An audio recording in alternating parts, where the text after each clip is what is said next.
नमस्ते. आज तुम्ही बारामती पोटनिवडणुकीला बळीराजा शेतकरी संघटनेच्या माध्यमातून अर्ज भरलेला आहे. तुमचं कार्यक्षेत्र आटपाडी तालुका आहे, परंतु बारामती सारख्या ठिकाणी जाऊन आज तुम्ही आपला उमेदवारी अर्ज भरला आहे. नेमकं त्या पाठीमागचं कारण आहे? आता बळीराजा शेतकरी संघटना महाराष्ट्र राज्याच्या वतीनं खऱ्या अर्थानं आमच्या प्रदेशाध्यक्षांनी सांगितल्यामुळे आम्ही त्या ठिकाणी उमेदवारी अर्ज भरलेला आहे आणि मी प्रदेश उपाध्यक्ष म्हणून कामही करतोय.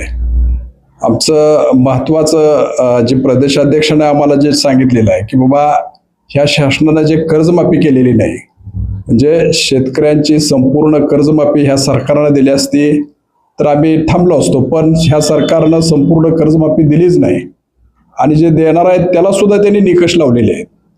खरी गंमत अशी आहे की कर्जमाफीची आत्ताची रक्कम त्यांनी अर्थसंकल्पामध्ये सर्वसाधारण 34-35 हजार कोटीच्या आसपासची केलेली आहे आणि ह्याच्यापेक्षा वाईट परिस्थिती म्हणजे आता जो मेळावा नाशिकला होणार आहे कुंभमेळावा, त्यासाठी सरकारनं 35,000 कोटीचे आतापर्यंत त्याच्यावर खर्च केलेले आहेत. म्हणजे तिथं साधू संतांना गांजा फुकण्यासाठी पैसे दिले जातात, पण या ठिकाणी दररोज महाराष्ट्र राज्यामध्ये जवळजवळ 10 शेतकऱ्यांच्या आत्महत्या होत आहेत. त्या ठिकाणी सरकार जागं होत नाही, म्हणजे निष्ठुर सरकार असं आहे. त्या संदर्भात आम्ही बारामतीची पोटनिवडणूक लढवण्याचा निर्णय आमच्या प्रदेशाध्यक्षांनी घेतला. त्या पद्धतीने आम्ही आज अर्ज भरलेला आहे. 2014 मध्ये जी पहिली कॅबिनेट झालेली होती, ती कॅबिनेट खऱ्या अर्थाने आरक्षणाच्या मुद्द्यावर गाजली होती. मग त्याच्यामध्ये धनगर समाजाला आरक्षण देणं याबाबत देवेंद्र फडणवीस सरकारने मोठी घोषणा केलेली होती.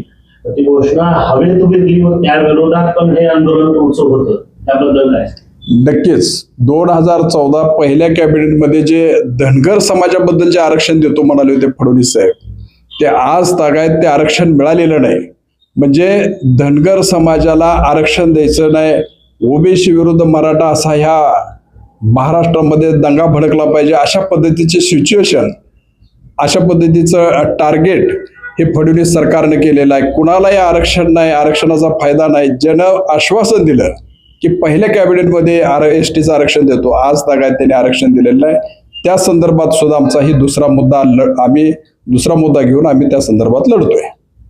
वास्तविक पाहिलं तर बारामती तालुका हा कोल्हापूर जिल्ह्यानंतर एक पुणे जिल्ह्यातला एक सदन तालुका मानलं जातं, परंतु वास्तविक पाहता पाहिलं तर फक्त बारामती शहराचाच विकास झाला असं वाटतं, पण इतर गावांची परिस्थिती वेगळी आहे. नक्कीच फक्त बारामती सोडला, अगदी पुण्याचं फिलिंग बारामतीमध्ये होते, पण जे साईडचे खेडे आहेत जवळजवळ 70, 80, 90 खेडी जे आहेत त्या ठिकाणी आज सुद्धा टँकरनंच पाणी पुरवठा केला जातो. याचा अर्थ फार नंदनवन झालेला आहे असं काही नाही.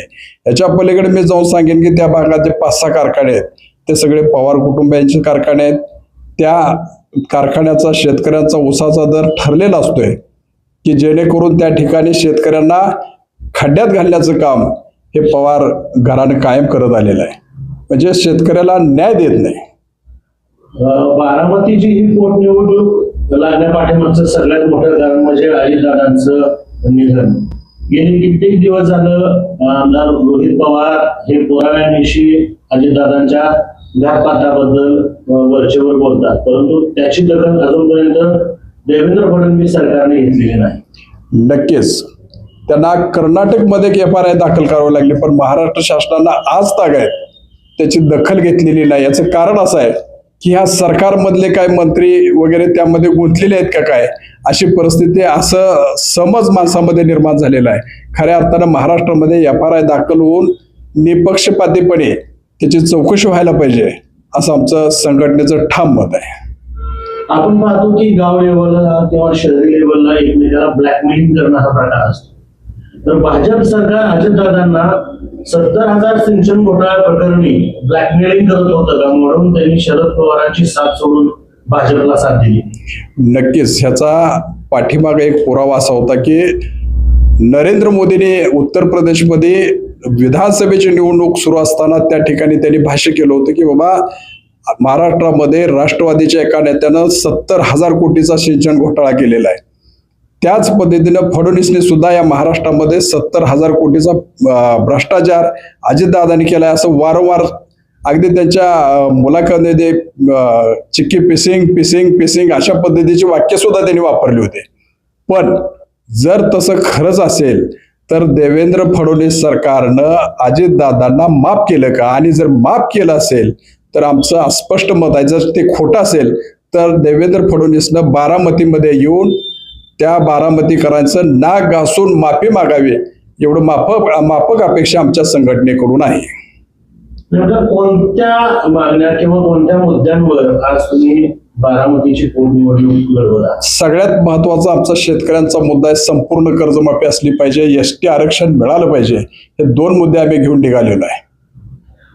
एकीकडे पाहिलं तर कुठलाही मोठा पक्ष या पोटनिवडणुकीत उतरलेला नसताना बळीराजा संघटनेने एवढी मोठी तयारी करण्यापाठीमागचं कारण काय? अगदी बरोबर आहे. ज्या दिवशी अजितदादांचं निधन झालं दुसऱ्या दिवशी सुनेत्रा वहिनींनी शपथ घेतली, याचा अर्थ राजकारणामध्ये त्यांना अजिबात स्वैरसूतक नाही असाच होतो.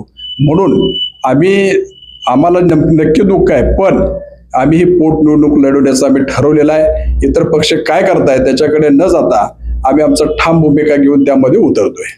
आज अर्ज भरण्याचा शेवटचा दिवस होता. उद्या अर्ज छाननी होईल. 9 तारखेपासून खऱ्या प्रचाराला सुरुवात होईल.